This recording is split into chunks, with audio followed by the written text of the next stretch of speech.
a lot of people, I think, have a misconception of what a militia is. There is a genuine definition of a militia, but then there's a perception of what people think it actually is. You want to start off just by describing What about you? What do you think the perception is? What is your perception of what a militia is? Well, because I think I understand the Constitution well enough, we're all the militia. It's in the defense of this country. It's where people can come together very quickly to help and support in defense of this country. But it also goes a little deeper than that thing too. I believe it's a community effort where people in their local areas can get together and protect the local location, help people out. And so the term militia in that respect can be a little bit more diversified. But I think the general definition of a militia is basically getting ready to protect your country at a moment's notice. So then what about the general perception of what a militia is? At least in my opinion, I think most folks sort of see the word militia as being a group of people who get together on every, some weekends and they practice war games, if you may, or... Well, I think it goes a little bit more than that because I think they've been given a bad label. And in some cases, rightly so, I can understand the people who are in militias and do it in the totally wrong fashion get bad press, which causes it to be bad for everybody.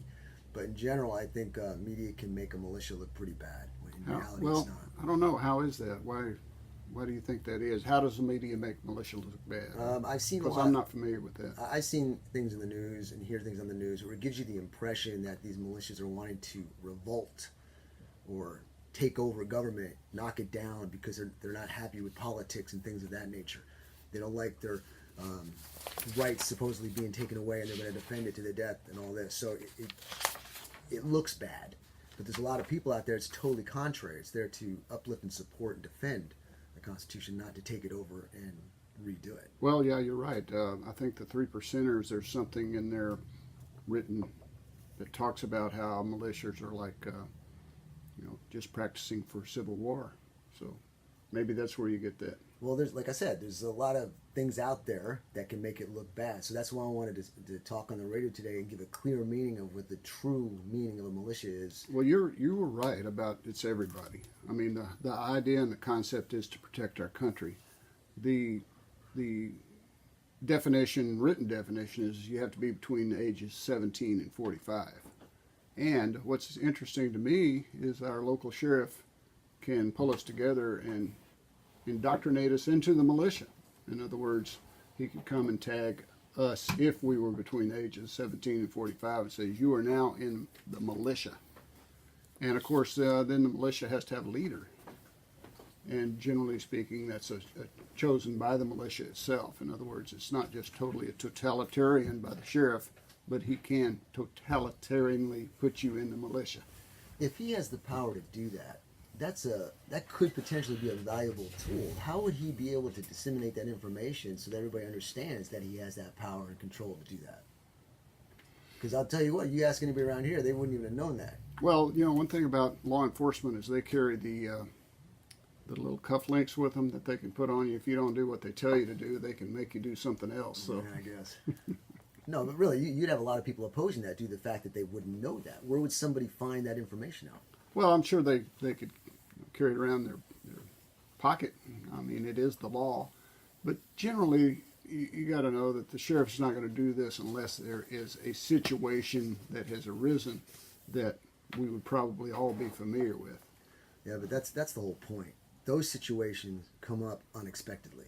And yes. I think those situations need to be prepared for because we can't be caught with our pants down. And so it should at least be out there and talked about so there's at least a common knowledge that, if necessary, somebody's got a plan of action. And of course, the concept of the constitutional soldiers that we are all familiar with and we think about when we think about the militia is sort of a thing of the past. I mean, the fellows that are the Minutemen that carried their muskets and could leave their plow on a minute's notice, that just doesn't exist anymore. I mean, there are some people out there that are concerned about the Constitution, but like you and I probably know more about the Constitution than, I don't know, 99% of the population, because we studied it. At least 97%, right? Yeah, something like that. And where do you read that it says 17 to 45? Where is that exactly? Are you Oh, putting it on the spot? It's defined by the U.S. Congress, and it has changed over time. So we got to look at the history of it, and we talked a little bit about the history last week about the Minutemen and about how it's organized and how there's an unorganized militia. So the organized militia generally is the National Guard and the Naval Militia of each state, and then the National Guard of the United States would be a conglomeration of those parties in each state. A naval militia of every state. Are we talking just any type of waterway or river, or do they organize to watch the coast? How does that work? Well, there's a naval base in Montana. It might be underground, but you do have people that serve in different They got branches of. wallpaper of the beach, so you can at least feel like there's water around, right? So, Well, you don't have to water to be in the Navy. of course not. I guess. All right, so we were talking about where you saw that and how it's changed. Keep going. Well, one of the things that we talked about and that we know is that the militia has to have purpose. In other words, each individual that's in the militia has to feel part of a group, and the group has to have a purpose. And back when we were fighting the British, the purpose was so we could become an independent country and have no more taxation without representation. Well, like we do now, we got all our representatives up there doing a good job for us, so that's why we're happy to pay our taxes today. But we also found out that the militia, as time went on, didn't quite have that purpose. So some of the wars that came later, the militia wasn't quite ready to stand up and take the bullet, and so a lot of them would run. So we saw situations where if we used the militia in situations where there were forest or rocks or cliffs or some sort of a place to bivouac and hide and shoot from, we had a lot better chance with our militia. So today, it's like you said, it's all about training. Like General Washington found out that if he didn't have his regular army, that he would be hurting, if you may, as far as trying to fight the British because of training. So, a while ago you mentioned something about today's militia getting bad press. I would tend to think that maybe that's not a good idea to give them bad press, because they are out at least training. Just like any kind of use of any kind of equipment, if you don't train for it, you don't know how to use it, and you need to be able to use stuff in war that without having to think about it a whole lot, frankly. Well, I think there's a lot of agendas out there too. You got the individual who's got an agenda and may not like what's going on, or is just a blooming idiot and does stupid things, and then you may have people who don't like the ability to have guns so freely, and they look at a militia as a fearful thing, and they want to make it look bad to say, see, you got rogue people with guns. So there's many different agendas out there that want to make it look bad, in my humble opinion, and I believe there's a lot of validity to that. Well, we talk about the Constitution giving us the right to keep and bear arms. Really what the Constitution does is tells the government that you can't infringe on our God-given right to have and bear arms. So we look at our government, and we know in the Hiller case that our Supreme Court said, well, there are some limitations. And you've heard me before talk about the atomic bomb. I mean, why can't I keep an atomic bomb? It's a weapon, and I can keep it, and I can bear it these days. In fact, I could probably get a big old cruise missile on my 18-wheeler and bear that around town. And, it'd be protective. By golly, nobody would mess with me, would they? Probably not. No, probably Actually, not even other the countries. government would be messing with you for sure.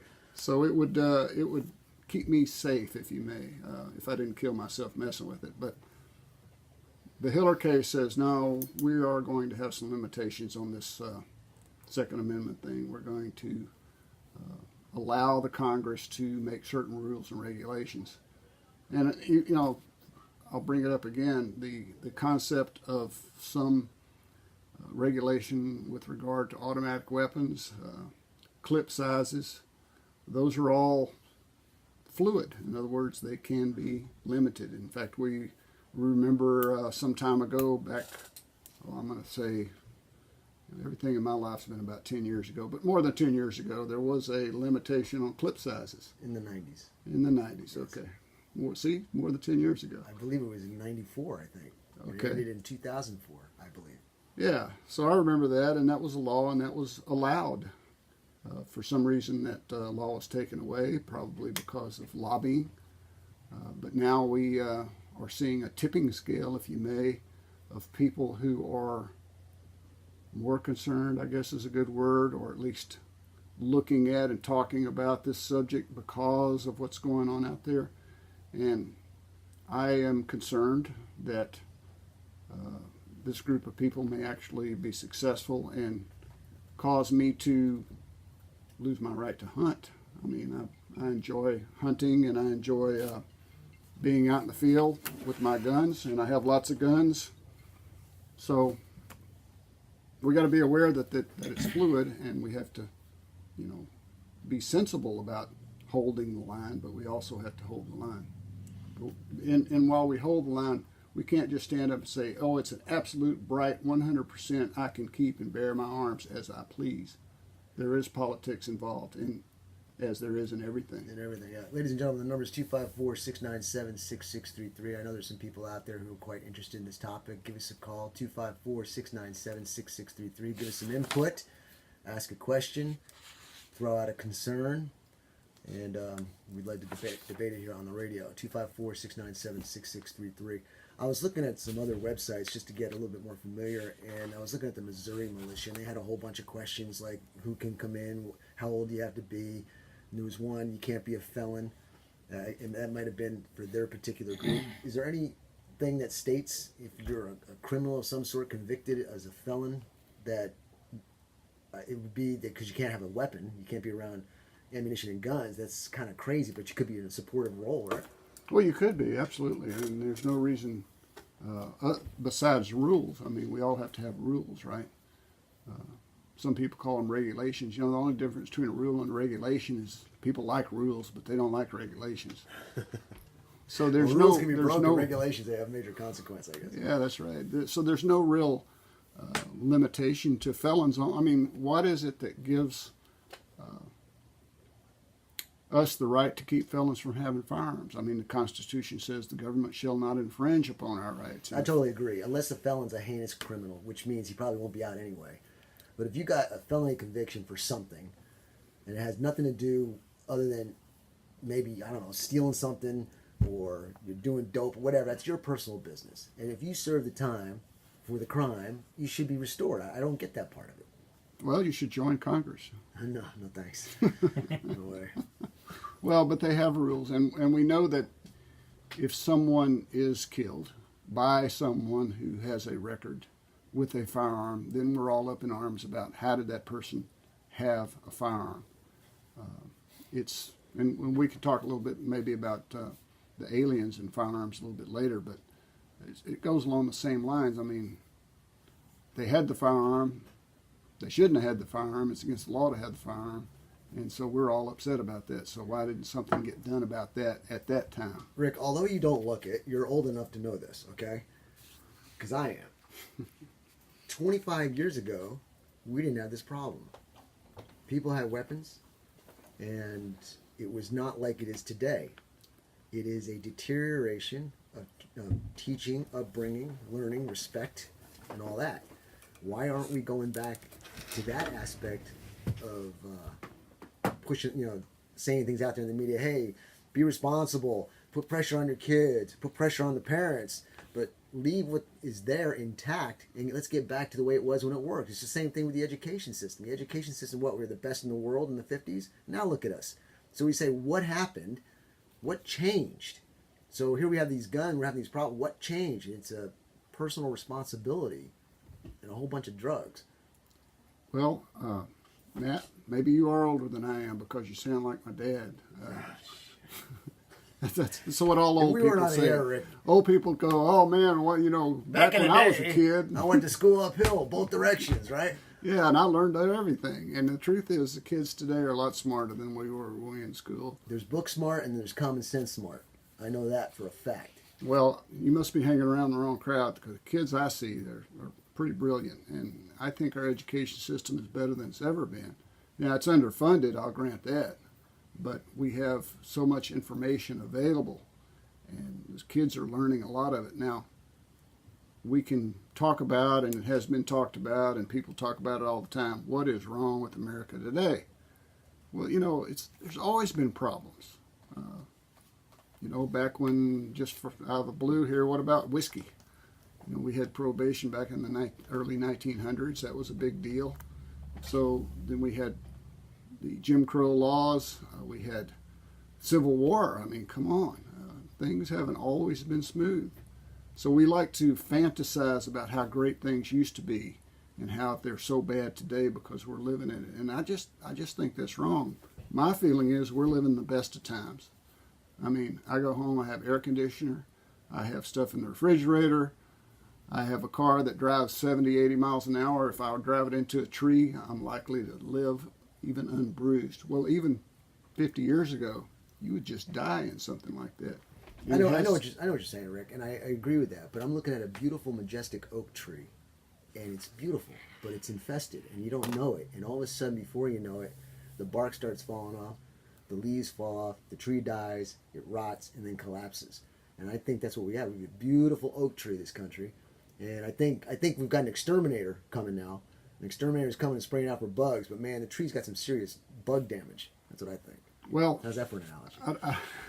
I don't doubt that, but I can tell you this, that back when I was 17, 18 years old with long hair, my parents thought the same thing. Well, every generation thinks that. I know, because I totally agree with that. I've heard that too. Oh, this country's going to the dogs. Well, it has. It kept going down. While it went up, there was a moral decline, I think. It wasn't as tight as it used to be. There wasn't the respect that there used to be. And I think that has a lot to do with everything. Family breakups. And we've discussed that, how the family has been broken up. Oh, definitely. I mean, again, I'm not going to argue that there are some issues and problems and things that we need to address. Like the NRA talks about video games being part of the blame for the school shootings. I don't disagree with that. I watched one day and I just couldn't believe it. It was just crazy. See, how can you blame the video game, though? A video game is equal to a AR-15 on the table. It doesn't do anything. Who allows the person to pick up those things? It's the parent. The parent allows the child to pick it up unless they're rogue and they do stuff without the parent knowing it. The gun is locked up, put away safely. The children are taught how to use it and respect it, so on and so forth. They're two inanimate objects. Now, I do agree. I don't like it. Don't misunderstand what I'm saying. I don't like those types of video games, but I'm not going to say you can't make them. I'd be a hypocrite. It'd be the same thing. Well, you can't have the videos, but you can have the guns. It has something to do with the freedom of speech, freedom of commerce. And again, when we talk about the Constitution, there are a lot of other freedoms that are given to us besides the Second Amendment. So yes, the video games are okay, but when a kid plays those things for 10 hours a day, things can go haywire. The brain is a fascinating piece of equipment. One of the things we know about the brain is it will bank memories. It will store information. Whether that information is true or not, in other words, when we look at it, we know it's a fantasy, but the brain doesn't really know what it's seeing. The brain, I mean, think about it, television is relatively new in human history. So when we watch something on a screen and we see people shooting and killing and heads exploding and things of that nature, the brain banks it in the back, and pretty soon it becomes a norm, if you may. That's right. So Desensitizes you. These children that do the school shootings, I don't know, what's wrong with them, but when I read about them, I hear some of the fellow students say, "Well, he was a good old boy. He was a normal person." Of course, some of them are not. But yeah, but it goes just the opposite, because what was that guy's name? Cruz. There was a lot of people saying, "Yeah, man, he's crazy." That everybody knew about him, and then when you listen to the video of him, He's saying, I'm going to be the next mass shooter. He's enjoying the claim to fame. Right, because he is going to be a winner on the video games. But they're live. They don't remorph, or what do you call it? Yeah. Well, again, though, in his brain, and however mixed up it was, and however the syntax weren't firing together, he believed and he thought that going out and shooting a bunch of people would be as much fun as playing a video game, I guess. I really don't. Nobody really knows, okay? I was involved one time in a capital murder case. I had interned with the district attorney's office in Houston, and there was a bad fellow. And, you know, just imagine the worst you can imagine. But, of course, the jury convicted him of capital murder. And then in the phase where the punishment was, there was evidence about the punishment, I wondered what the defense counsel would argue. And they were good defense counsel. They were court appointed, of course, but they had a lot of experience. So I actually went to the closing argument because I was fascinated with what would they say about this fellow. And I thought it was a pretty good idea. The idea was, well, let's don't kill him. Let's save him for scientific research, clinical psychology research. In other words, how did this guy become so bad? We need to figure that out. And I'm kind of like sitting there in the audience, raising my eyebrow going, hey, you know, pretty good argument considering the facts of this case. Yeah. It took the jury about 30 minutes to come back with the death penalty, though. I guess they didn't care about science. Yeah, the heck with science, right? Rick, let me ask you, in your history of being an attorney, have you had any cases of militia-oriented subject matter? No. I can't think of anything even close to it. There's a couple of cases I've worked with where children less than 17 years old got a hold of a gun in the house and shot somebody with it, but nothing. That can go, just so people don't misunderstand. I mean, if a child under age 17 has access to a weapon, there's one exception that there's not going to be a problem, and that's in the defense of that person. So, isn't that correct? If a child has access to a weapon in the defense of himself or property or home? Yes, yeah. Otherwise, well, you know, for hunting, if they are given it by a parent, for sporting activities, if you may. But otherwise, it would be illegal if they just had access to a loaded gun. Right. And the owner of that weapon, ladies and gentlemen, would be having a lot of explaining to do. Right. Okay. So anyway, we were talking about militias and we were talking about training. So back in the old days, you know, they would actually have lists of the local people. Now we've got so many more people in town, and it's really hard to keep up with those lists like they used to, even though now we got the computer list. But they would actually have some training for the militia and pull them together. And of course, our National Guard still does that. We have weekend trainings, and that's all good stuff. But when we're talking about the kind of militias that we normally think of, if you may, people out just kind of shooting and playing and having campfires and what have you. I tell you, that's a big image to a lot of people too. I've said other things, but a big image is you've got these guys who are buying all their attack equipment, and they're overweight, drinking beer, having a good old time. That's a major impression a lot of people have, because I know I've talked to a lot of people, and that's the impression that they give me as to what they think a militia is around here. The good old boy militia, you know. And you're talking about how times have changed. That was kind of the way it was back in the Civil War, back in those days, because basically you had a bunch of guys that were untrained. They didn't really have the skill to maintain and operate the simplest of weapons. Can you imagine today someone trying to go out and drive a tank who hadn't trained for that? Or worse than that, maybe... Driving a tank is a lot of fun, by the way. Yeah, I wouldn't know, but some of the weaponry today is so sophisticated that if we tried to get a group of militia together and fight an organized army, it would be crazy. So here's another situation where times have changed, and we have to realize that even though the Constitution has what the Constitution has in it, we need to be aware of the times have changed. I was just talking to a guy. I know a few people who fly drones in the military. It's basically like this. If Sector A gets hot and they don't like it, they're going to be somewhere in a nice cool room in Fort Hood or somewhere, watching you with a satellite image and say, okay, it's it. So your musket or your AR-15 doesn't do much good unless you got a frontal assault going on. But That's right. Well, even on the field, they have drones now, little bitty drones that carry a little pack of explosives. And if there's a bad guy, say about 200 yards away, who can hit you with his rifle, and you're behind a rock, you can launch your own little drone and just go over and pop him. That's right. It's pretty amazing technology. But as we know from history, you got to have training to do stuff like that. All right, so we're running thin here on the militia. I think we pretty much covered what we want to cover, unless you got something hidden there in those pages you want to hit. And then you wanted to mention something about immigration or illegals. Well, let's one more thing about these citizen militia organization. It's I guess it would be sort of like the old-time Texas Rangers. The governor of the state or the sheriff can call upon an unorganized reserve of militia to uphold the peace. So it wouldn't necessarily have to be any kind of governmental uprising. It could be a local uprising. I remember watching images on TV of the Los Angeles riots. And of course they pulled the National Guard in. Well, that's our militia to try to get the peace together. So sometimes our governor here in Texas calls the National Guard down to the border to try to hold peace and maintain civility. So there are definitely modern citizen militia organizations that have military training, generally fellows who were in the military, not always, not necessarily, but generally, who have training and who have the ability to do that. So our militias are still alive and well.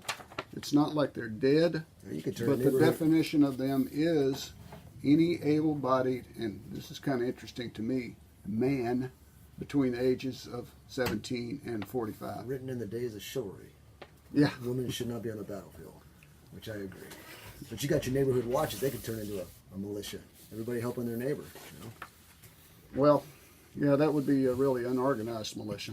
Well, 3-4 houses, you can figure something out. But anyway, okay, what do you got here on this part? Well, you were talking about illegal immigrants. Is that what you want to talk about? I don't know. Is it? I had notes. Well, Well, get somebody had asked me about immigrants having guns, and the truth is, if you're an illegal immigrant, you're not supposed to have guns. I mean, there's no protection for them to have guns because they're illegal in the first place, right? They're here breaking the law in the first place. Oh gosh, don't say that. That's just taboo. That terminology. That's politically incorrect, Rick. No, it's not They're either. not illegal. The They're word undocumented illegal. workers. Well, the word illegal just means they're illegal. Okay? I'm sorry. You're not going to get an argument from me, but unpolitically correct that is that you said they're undocumented workers. If you want to make everybody happy and give them a warm, fuzzy feeling. Well, I don't know who this everybody is. I think anybody would agree that an illegal is illegal. So We're talking to two different crowds of people, Rick. no, I don't think so. There are some people that believe in basic human rights.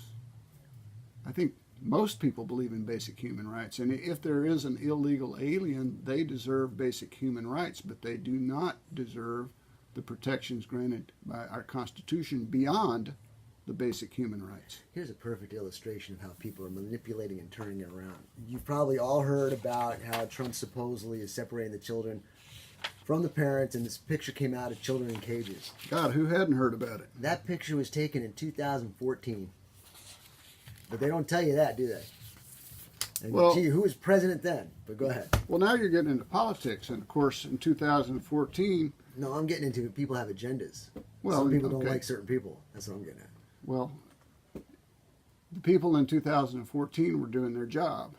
They were doing the same thing that is happening now. Now, I think what has happened recently is the concept has picked up, if you may.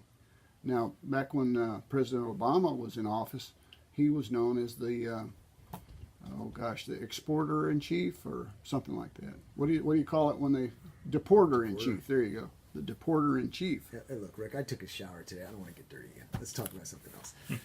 Talk about your immigration thing. Talk about that guy that gets me. Well, okay, let's talk about President Obama then. No.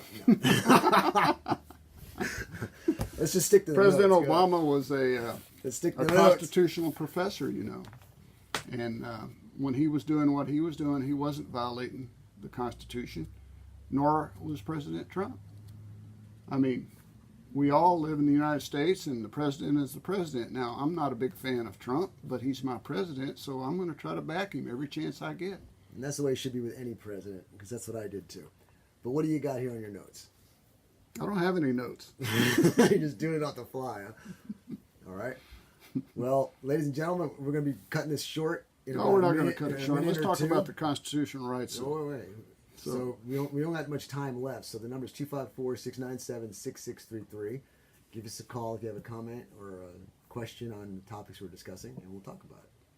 So if we have immigrants who are legal, we have a lot of immigrants who are legal.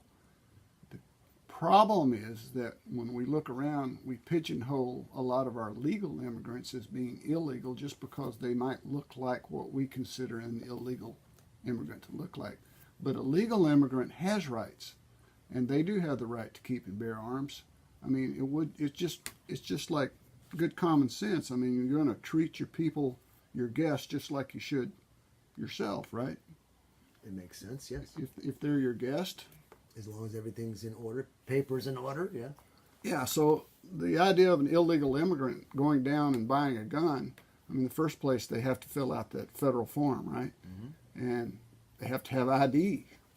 So these are things that generally cause them to fall off the edge as far as gun ownership goes.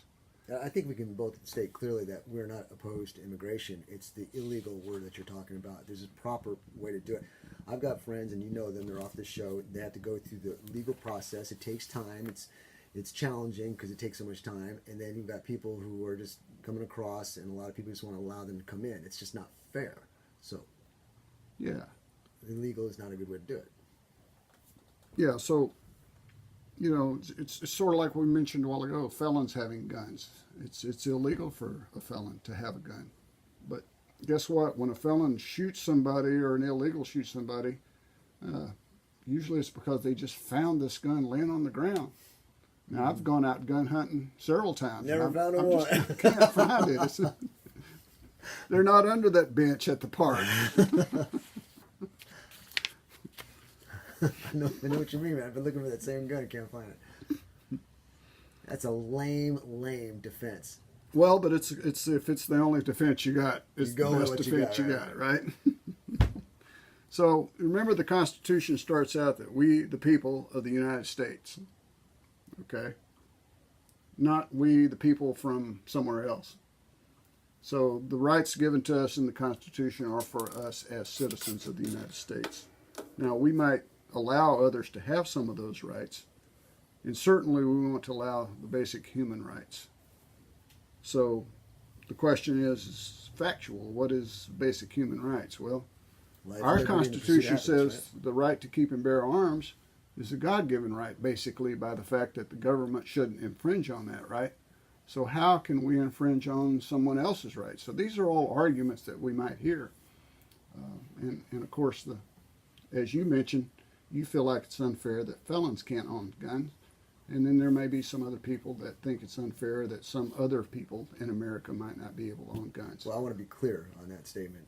Certain types of felons, there's a separation between heinous type of things and things that it's just categorized as a felony offense. So if you do your and of course, that's always up for argument. You mentioned something about drugs being. Well, what about a person who deals drugs? And what about a person who steals to get drugs? I mean, all these, the drug laws are basically in place, not so much because you might hurt yourself, but because the concept of drugs as they flow through our society causes heinous crimes. Rick, we got 1 minute, so let's see what we got here. Only 1 minute? Only 1 minute. I just got here.